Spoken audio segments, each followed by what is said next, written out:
Friends, good morning. आइए आपका अपना चैनल ज्ञानोदयम में आप सभी का स्वागत है। आज हम बात करने जा रहे हैं इतिहास के एक बहुत ही महत्वपूर्ण टॉपिक जो कि कला से संबंधित है। जैसा कि आप सभी को ज्ञात होगा कि 68वीं बीपीएससी से शॉर्ट क्वेश्चन पूछने की प्रचलन शुरू हो गया है। तो इस दृष्टि से आप लोग के लिए शॉर्ट क्वेश्चन लिखने आसान भी होते हैं। हाँ, उसमें लॉन्ग क्वेश्चन की अपेक्षा नंबर भी ज़्यादा मिलता है। तो आइए, पिछले दिन हमने एक क्वेश्चन लिखा था कि गंधार कला और मथुरा कला के उत्थान के कारणों को लिखिए तथा इनमें मौजूद प्रमुख अंतरों को भी स्पष्ट कीजिए। प्रश्न को एक बार फिर से सुन लीजिए कि गंधार कला और मथुरा कला के उत्थान के कारणों को लिखिए तथा इसमें प्रमुख अंतरों को भी स्पष्ट कीजिए।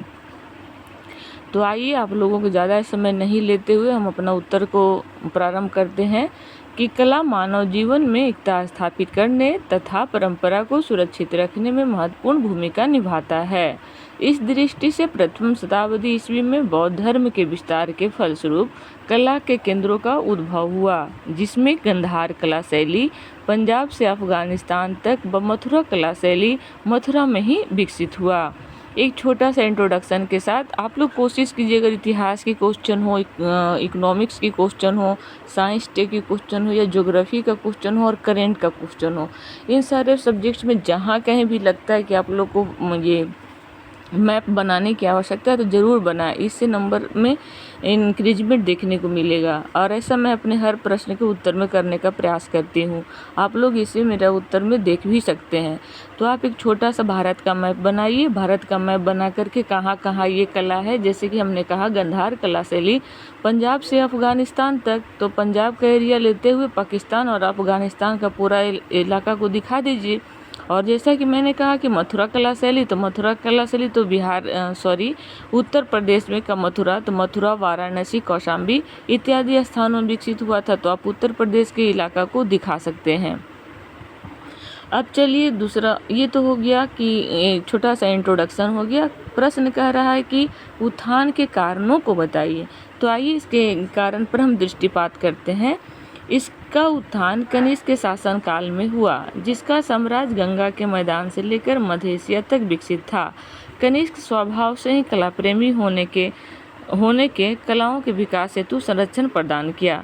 यानी कला प्रेमी होने के कारण कलाओं से उन्हें विशेष लगाव था, इसलिए उन्होंने कला को संरक्षण प्रदान किया। इस काल में रेशम के मार्ग शुरू हो जाने से भारत का संपर्क चीन, मध्य एशिया, यूरोप तथा अफ्रीका के देशों तक स्थापित हो गया। इस प्रकार व्यापार, वाणिज्य तथा संस्कृति के साथ साथ कलाओं के विकास भी सफलीभूत हुआ। अब देखिए, आपको आंसर राइटिंग के माध्यम से हम इतिहास का प्रश्न का उत्तर लिख रहे हैं, लेकिन हमने क्या क्या बता दिया? व्यापार, वाणिज्य, संस्कृति, कला। कभी भी अगर आप लिखते हैं, इंटरनेशनल रिलेशनशिप लिखते हैं, तो उन सब में इन सारे पॉइंट को ही डील करना होता है। तो मैंने इसे करंट के साथ साथ इकोनॉमिक्स को भी जोड़ दिया। आप भी अपने उत्तर प्रारूप में ऐसे ही चीज़ों को समावेश करने का प्रयास करेंगे। करंट से कोई चीज़ अगर आपको याद आ रहा उदाहरण के लिए, तो हाँ, आप इस चीज़ को दे सकते हैं। इसके बाद करा जैसे यह समय धार्मिक उत्कर्ष का काल था। साथ ही विभिन्न देशों के साथ वाणिज्य व्यापार अच्छा होने के कारण भारतीय कलाओं को वैश्विक बाजार भी आसानी से उपलब्ध हो गया। अंततः कला विकसित होती चली गई। जैसा कि अगर ये तो हम गंधार कला शैली, मथुरा कला शैली की बात कर रहे हैं। यदि वाणिज्य, ये उस समय की बात है, कनिष्क के समय की बात है। यदि हम वर्तमान समय की बात करें तो कला के क्षेत्र में मधुबनी कला अभी अंतर्राष्ट्रीय ख्याति प्राप्त कर चुका है। और इसमें नैना देवी, दुलारी देवी, गौरा देवी, ललिता देवी जो है, इन सारों को बहुत सारे प्राइज भी मिल चुका है। क्या बोलते हैं, पद्म भूषण, पद्मश्री इत्यादि से सम्मानित किया गया है। और इतना ही नहीं, इसे जापान में भी एक संग्रहालय बनाया गया है जहां मधुबनी पेंटिंग को प्रदर्शित किया जाता है। हमारे माननीय प्रधानमंत्री आने जाने वाले अतिथियों को मधुबनी पेंटिंग का शॉल देना नहीं भूलते हैं। तो ये अगर आप कला लिख रहे हैं तो उदाहरण में आप इसे डाल सकते हैं कि वर्तमान समय में कला के अंतर्राष्ट्रीय व्यापार के रूप में हम मधुबनी कला चित्रकला को देख सकते हैं। इससे आपका आंसर बहुत अच्छा माना जाएगा, क्योंकि इसे अपडेट कहते हैं। अब दूसरा पक्ष था कि प्रश्न कर रहा था उत्थान के कारण, तो कारणों को हमने बता दिया। अब उस प्रश्न का दूसरा डिमांड था इसके अंतर को स्पष्ट करें। तो गंधार कला और मथुरा कला में अंतर कह रहा था। तो पहला है कि गंधार कला विद्यालय बौद्ध धर्म से ही प्रभावित था, जबकि मथुरा कला विद्यालय बौद्ध धर्म के साथ साथ हिंदू और जैन धर्म से भी प्रभावित था। दूसरा है कि गंधार कला ग्रीस और संभवतः मेसिडोनिया से प्रभावित था, जबकि मथुरा कला पूरी तरह से स्वदेशी था और इसका कोई बाहरी प्रभाव नहीं था। इसके बाद कह रहा, आप यहाँ इस चीज़ को भी जोड़ सकते हैं, जैसे कि अगर गंधार कला शैली में कह रहा है कि ये ग्रीस और मेसिडोनिया से प्रभावित था। यहाँ आप पटना कलम शैली को दर्शा सकते हैं कि पटना कलम शैली में ब्रिटिश और ब्रिटिश और भारत का भी प्रभाव देखा जा सकता है, जबकि मधुबनी कला क्षेत्र में स्वदेशी है। तो यहाँ मथुरा कला में मधुबनी कला को आप उदाहरण के रूप में दिखा सकते हैं, जबकि गंधार कला में पटना कलम को। तो इस तरह से माइंड को विकसित करने का आप प्रयास करेंगे। अगला पॉइंट अंतर कह रहा है कि गंधार कला शैली में ब्लूस ग्रे, सैड स्टोन और ग्रे स्टोन सामग्री का इस्तेमाल किया गया था, जबकि मथुरा कला शैली में लाल बलुआ पत्थर जैसी सामग्री का प्रयोग किया गया था।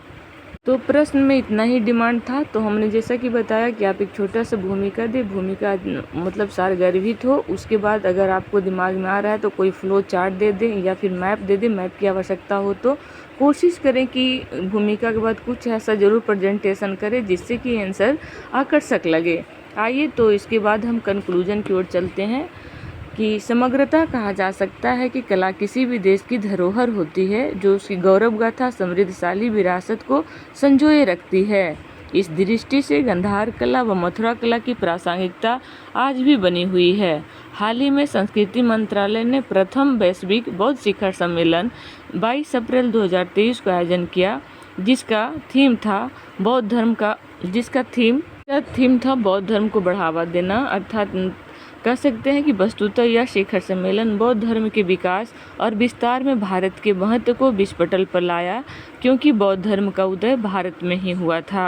यही कारण है कि धर्म का हमेशा पालन हेतु भारतीय संविधान के प्रस्तावना में भी 42वें संविधान संशोधन 1976 के द्वारा पंथ निरपेक्ष शब्द को जोड़ा गया। तो ये रहा आज का हमारा प्रश्न उत्तर। हाँ, संभवतः आप लोगों को पसंद आया होगा। और अगर आप लोग चाहते हैं कि सारे आंसर, जैसे कि हम एक ही पेज को डालते हैं अपना डिस्प्ले पर, आप लोग चाहते हैं कि इस पूरा उत्तर को PDF फॉर्मेट में पाना चाहते हैं, तो आप लोग ज़्यादा से ज़्यादा सब्सक्राइब, लाइक और शेयर करें। यदि हमारा चैनल आगे ग्रो करता है तो हम ज़रूर इसका PDF फॉर्म आप लोग को उपलब्ध कराने का प्रयास करेंगे। जय हिंद, जय भारत।